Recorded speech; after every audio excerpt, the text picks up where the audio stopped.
In the frozen wastelands of World War II, one name whispered through the snow like a ghostly curse: Simo Häyhä, the man they called the White Death.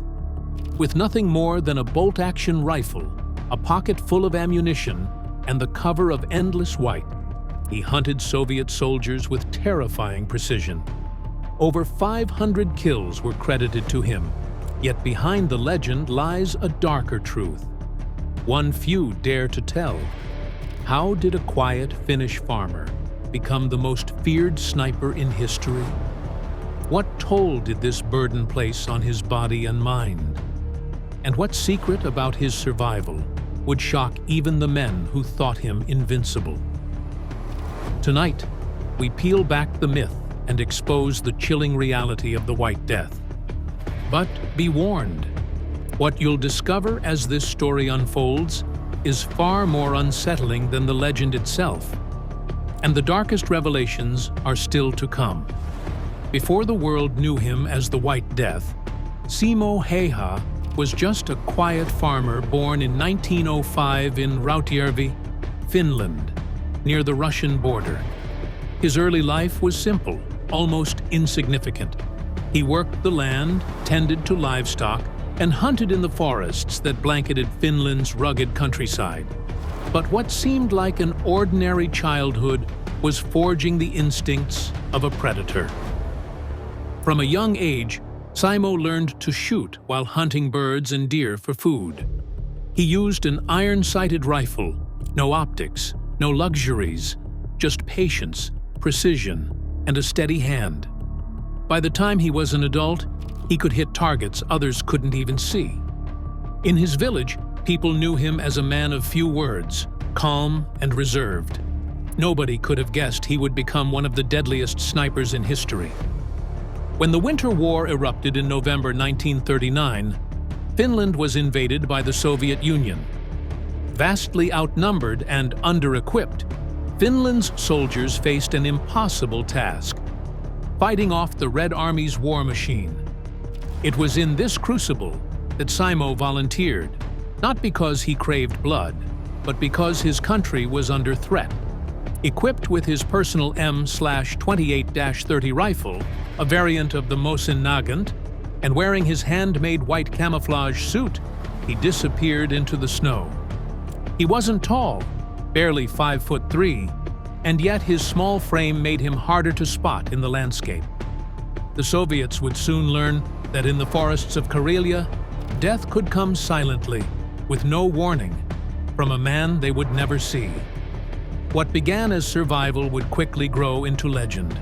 But legends always have shadows, and Simo's story is no exception. The harsh winter of 1939 to 1940 was one of the coldest on record. Temperatures dropped as low as -40 degrees Celsius. But to Simo Häyhä, this was not a curse. It was an ally.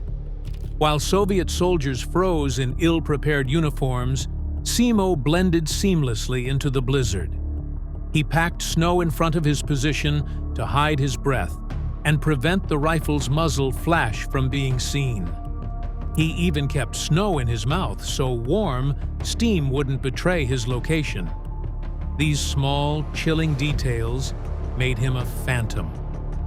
Armed with iron sights, Simo refused to use scopes. Why? Because scopes reflected sunlight, making it easier for Soviet snipers to spot him. With bare precision, he relied on instincts trained through years of hunting.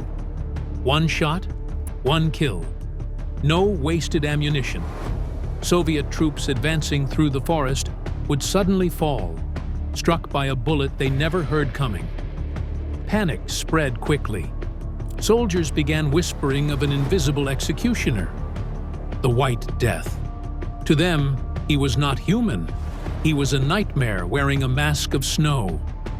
In less than 100 days, Häyhä racked up over 200 confirmed kills. Some estimates place his total over 500. Soviet commanders were furious. They launched counter-sniper missions specifically to hunt him down. They deployed artillery barrages targeting areas where they thought he might be hiding. Yet Simo survived them all, moving like a ghost between trees, vanishing after every shot. But with every trigger pulled, the toll was not just on the enemy, it was on him as well. Death was following closely, not only for those he hunted, but for the hunter himself. The line between man and myth was beginning to blur, and in that blur lurked a darker truth waiting to strike. By early 1940, Simo Häyhä was no longer just a nuisance to the Soviet Red Army. He was an obsession. Reports spread through Soviet ranks that a single Finnish sniper had killed hundreds of their comrades. Commanders realized morale was crumbling. Soldiers refused to advance into certain areas, whispering, "The White Death is out there." To crush this psychological terror, the Soviets sent their best marksmen to eliminate him. It became a duel in the snow, elite sniper against sniper. But Simo was always one step ahead. Using camouflage and knowledge of the terrain, he turned Soviet sharpshooters into prey. Snipers trained for months fell within hours to a farmer-turned-soldier who simply knew how to outlast them. Frustration grew. Soviet commanders escalated their efforts, unleashing mortars and artillery strikes on suspected Finnish sniper nests. The barrages tore through forests, flattening trees, yet somehow Simo always escaped. Each time he emerged, the kill count rose. He was no longer just killing soldiers, he was killing Soviet confidence. A man with no scope, no advanced gear, no elite training, just relentless patience and terrifying precision, was destabilizing an entire army. But here's the dark reality. While Finland praised Simo as a hero, his actions haunted the Soviets in ways far beyond the battlefield. Soldiers lived in constant paranoia, too afraid to lift their heads, convinced that even the act of breathing might draw a bullet. For the Red Army, the White Death was not just a soldier. It was a symbol of futility. And symbols like that can break armies faster than bullets. But with every legend comes a cost. And for Simo Häyhä, the price of becoming death itself would soon come due. By March 1940, the Winter War had been raging for over 3 months. Finland was battered, but its soldiers refused to surrender. For Simo Häyhä, every day meant another hunt, another kill, another chance that the Red Army might finally end him. And then, it happened. On March 6, 1940, during one of the war's final battles, a Soviet soldier fired an explosive bullet. The shot struck Simo in the face, tearing through his lower jaw and blowing away a massive portion of his cheek. Witnesses said the wound was so catastrophic that his face was almost unrecognizable. His comrades carried him off the battlefield, and many believed it was the end of the White Death. News spread quickly that the Soviets had finally killed their most feared enemy. But they were wrong. Against all odds, Simo clung to life. He was unconscious for days, teetering on the edge of death. And then, miraculously, he woke up, on the very day Finland signed a peace treaty with the Soviet Union. His survival felt almost symbolic, as if fate had chosen to spare him the final curtain just long enough to see his nation endure. But survival came with a price. His jaw was destroyed, his face scarred permanently, his voice forever changed. The quiet farmer who became the White Death had paid his blood toll. He would never again return to the battlefield as the ghost in the snow. Yet even in injury, his legend grew. Soviet soldiers had claimed victory, but the truth was more chilling. Simo Häyhä survived, and for the rest of his life, his presence haunted them as much as his bullets once had. But what happened next wasn't the glorious return of a hero. It was a slow and tragic transformation into a man living in the shadow of his own myth. After the war ended, Simo Häyhä retreated back to a life of quiet farming, trying to return to the world he had known before the chaos. But it was not the same. His disfigured face was a constant reminder of the violence he had endured and inflicted. He avoided the spotlight, rarely speaking of his experiences. To him, killing was not something to glorify. It was something necessary, but haunting. When asked about his staggering kill count, he never boasted. His words were simple, chilling, and final. "I only did what I was told to do, as well as I could." Despite his silence, the legend refused to fade. To Finland, he was a national hero, the man who had stood against impossible odds and humiliated the Red Army. To the Soviets, he remained a ghost story, a bogeyman who had turned the snow into a graveyard. But for Simo himself, life was more complicated. The White Death was not a title he sought. It was a burden he carried. Every newspaper headline, every military story, every whispered retelling reminded him of the hundreds of men he had sent into the void. He had survived the war, but in many ways, the war had never stopped following him. This duality, the man and the myth, shaped his later years.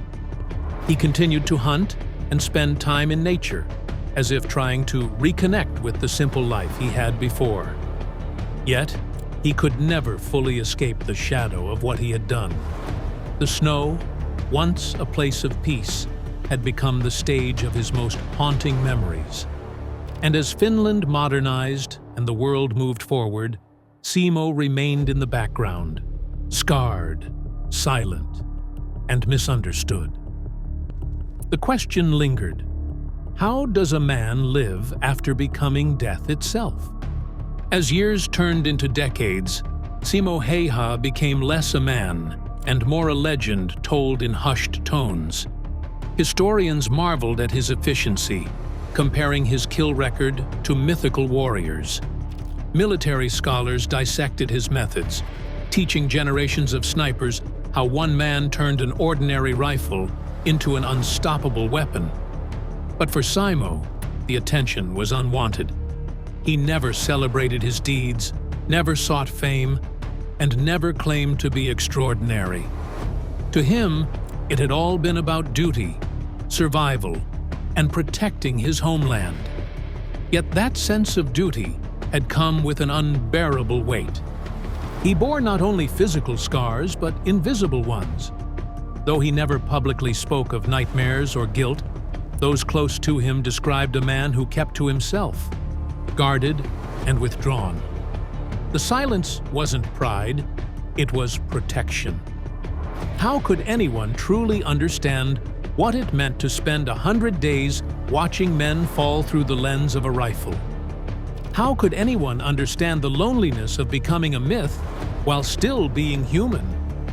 In the late stages of his life, when Finland finally embraced him publicly as a war hero, he received medals and recognition.